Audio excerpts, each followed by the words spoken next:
বন্ধুরা বাজার থেকে ফুলকপি আনার পরে ফুলকপির ডাঁটাগুলোকে কি ফেলে দিচ্ছেন? একদমই ফেলবেন না। দারুণ রেসিপি শেয়ার করব। তাছাড়াও বন্ধুরা ফুলকপির ডাঁটার মধ্যে প্রচুর গুণাগুণ রয়েছে, ফেলে দেওয়া উচিত নয়। আর এমনিতেও শীতকালে কিন্তু খুবই টাটকা টাটকা ফুলকপি পাওয়া যায়, যার ফলে ফুলকপির ডাঁটাগুলোও খুব টাটকা টাটকা থাকে, খেতে খুবই ভালো লাগে। তো এখানে দেখুন বন্ধুরা, ফুলকপিটাকে আমি কেটে নিলাম। আর ফুলকপির ডাঁটাটা আপনারা দেখতেই পাচ্ছেন কতটা টাটকা, একদম কচি কচি রয়েছে। অনেকেই রয়েছে ফুলকপি ডাঁটা দিয়ে অনেক রকমের সবজি রান্না করে থাকে, কিন্তু আজকে একটু অন্য রকম রেসিপি শেয়ার করব। তো এখানে আমি দেখুন প্রত্যেকটি ডাঁটা কিন্তু কেটে নিলাম, কারণ এই ডাঁটাগুলো একদমই ফেলার নয়, একদম কচি কচি টাটকা টাটকা ডাঁটা রয়েছে। তো এখানে বন্ধুরা ডাঁটার সাথে যে পাতা লেগে থাকে সেই পাতাটাও কিন্তু আমরা ফেলবো না, যদি এরকম সবুজ পাতা থাকে।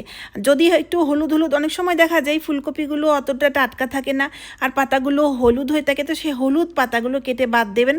আর যে সবুজ সবুজ এরকম গ্রিন গ্রিন যে পাতাগুলো থাকবে সেগুলোকে একদমই ফেলবেন না।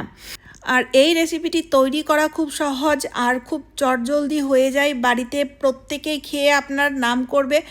আর শীতকালে এই রেসিপিটি আমাদের প্রত্যেকেরই খুবই ভালো লাগে।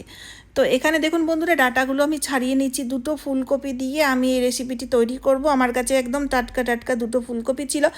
আর ফ্রিজে রেখে দিলে ফুলকপিগুলো না একটু দেখবেন বাসি হয়ে যায়, সেটা কিন্তু খেতে ভালো লাগে না। যেদিনকে ফুলকপি আনবেন, ফুলকপিটা হয়তো রান্না করছেন না, কিন্তু ডাঁটাগুলো অবশ্যই এই রেসিপিটি, ডাঁটাগুলো দিয়ে এই রেসিপিটি তৈরি করাই যেতে পারে। টাইম যেহেতু বেশি লাগে না, খেতেও ভালো, তাই দেখবেন প্রত্যেকের খুব ভালোও লাগবে। তো প্রথমেই আমি ভালো করে ধুয়ে নিয়েছি ডাঁটাগুলো, একটা একটা করে কেটে, যেহেতু ধুলো মাটি লেগে থাকে তাই ভালো করে কষলে কষলে ধুয়ে নিয়েছি। ধুয়ে নেওয়ার পরে এবার আমরা কেটে নেব। তো এই ডাঁটাগুলো বন্ধুরা কাটার সময় মনে রাখবেন একদম কুচি কুচি করে কাটলে সবচেয়ে বেশি ভালো হয়।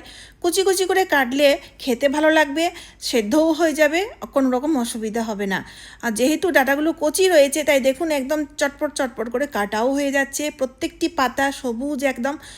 আরেকটা কথা বন্ধুরা বলে রাখি, যদি এই ডাঁটাগুলো শক্ত থাকে তাহলে সেই শক্ত ডাঁটা না নেওয়াই ভালো, কারণ শক্ত ডাঁটা দিয়ে এই রেসিপিটি করলে খেতে ভালো লাগে না। আর কচি ডাঁটা দিয়ে করলে খেতে খুব ভালো লাগে। আর অবশ্যই যখন কাটবেন কাটার সময় কুচি কুচি করে ডাঁটাগুলো আর পাতা সমেত ডাঁটাগুলোকে মানে কুচি কুচি করেই কেটে নিতে হবে। তো আমি এরকমভাবে দেখুন ডাঁটাগুলোকে কেটে নিয়েছি। কেটে নেওয়ার পরে আমি একটা বাটির মধ্যে ঢেলে নিলাম। ঢেলে নেওয়ার পরে এবার দুটো ফুলকপির ডাঁটাগুলোই আমি কিন্তু একসাথেই কেটে নিয়েছি। কেটে নেওয়ার পরে এবার আমাদের এক এক করে বাকি জিনিসগুলো অ্যাড করতে হবে। তো এবার আমি অ্যাড করলাম কুচিয়ে রাখা ধনেপাতা। ধনেপাতা দিলে ফ্লেভারটা খুব ভালো আসে। ধনেপাতা শীতকালে আমাদের খুব ভালো লাগে প্রত্যেকেরই খেতে।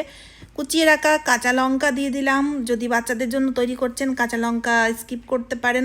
কাঁচা লঙ্কাটা দিলে পরে খেতে ভালো লাগে আর একটা সুন্দর ফ্লেভারও পাওয়া যায়। তারপরে অল্প একটু লবণ দিলাম। লবণ দেওয়ার পরে এবার আমরা দেব গুঁড়ো মশলাগুলো এক এক করে দিয়ে দেবো, তবে অল্প অল্প করেই দিতে হবে। হলুদ গুঁড়ো অল্প একটু দিলাম, আর তারই সাথে সাথে দেখুন হাফ চামচ মতো লঙ্কা গুঁড়ো দিয়ে দিতে হবে। লঙ্কা গুঁড়ো দেওয়ার পরে এবার আমাদের দিতে হবে অল্প একটু ধনে গুঁড়ো, অল্প একটু জিরে গুঁড়ো দিয়ে দেবেন। এগুলো সব ফ্লেভারের জন্য, যদি পছন্দ না হয় তাহলে নাও দিতে পারেন। এবার বন্ধুরা আরেকটা কথা বলে রাখি, আমাদের হিং দিতে হবে। তো যেহেতু হিং আমার কাছে ছিল না, হিংটা দিলে না হজম ভালো হয়, ভালো একটা সুন্দর গন্ধও আসে। তো হিং যেহেতু আমার কাছে ছিল না তাই তার জায়গায় আমি আজওয়াইন বা জোয়ান আমি দিয়েছি অল্প পরিমাণের। এতে হজমটা ভালো হয়ে যাবে আর খেতেও কিন্তু ভালো লাগে। তারপরে এবার আমি নিয়ে নিলাম বেসন। তো বন্ধুরা এখানে আমি বড় চামচের 2 চামচ বেসন নিয়েছি। আর বেসন নেওয়ার পরে না এবার আমাদের নিয়ে নিতে হবে একটা জিনিস, যাতে এই রেসিপিটি আরও বেশি ক্রিস্পি সুস্বাদু হবে, তার জন্য নিতে হবে চালের গুঁড়ো। তো 2 চামচ যদি বেসন নিচ্ছেন তাহলে 1 চামচ চালের গুঁড়ো নেবেন, অবশ্যই চালের গুঁড়োটা অ্যাড করবেন।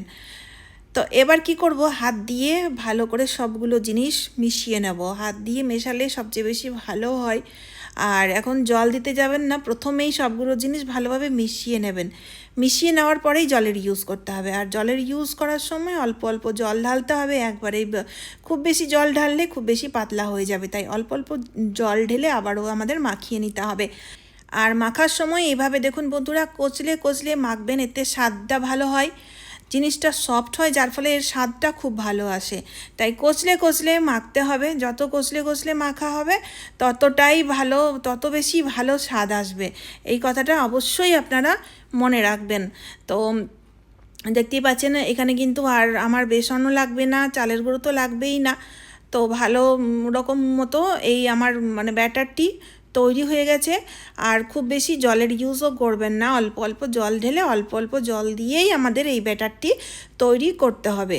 ব্যাটারটি রেডি হয়ে গেছে। এবার আপনাদের একটা সিক্রেট জিনিস অ্যাড করতে বলবো, যার ফলে এই রেসিপিটি এতটাই মুচমুচে হবে আপনারা কল্পনাই করতে পারবেন না। তো এখানে আমি অন্য সাইডে মানে গ্যাসে আমি একটা কড়াইয়ে সাদা তেল গরম করতে বসিয়ে দিয়েছি, সর্ষের তেলেরও ইউজ করতে পারেন। তেলটা যখন গরম হয়ে যাবে তো তখন 1 চামচ কিংবা 2 চামচ মতো গরম তেল এই ব্যাটারের সাথে মিশিয়ে দিতে হবে। তারপর দেখবেন কি দুর্দান্ত টেস্ট আসবে, এতটাই মুচমুচে হবে, এতটাই ক্রিস্পি হবে আপনারা কল্পনাই করতে পারবেন না।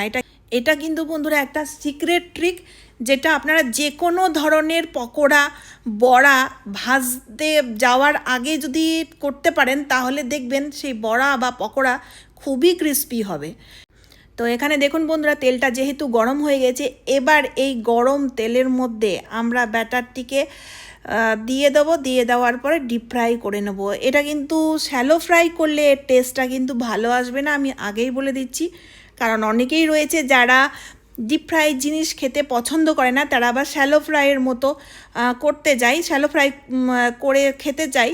তাদের জন্য বলছি এক আধ দিন যদি ইচ্ছা হয় খেতে পারেন, যদি অতটাই মানে প্রবলেম হয় ডিপ ফ্রাই খেতে, তবে শ্যালো ফ্রাই করবেন না, ডিপ ফ্রাইই করতে হবে। এবার দেখুন বন্ধুরা এক সাইড দিয়ে যখন হয়ে যাবে তখন আমরা অন্য সাইডে পাল্টে দেব।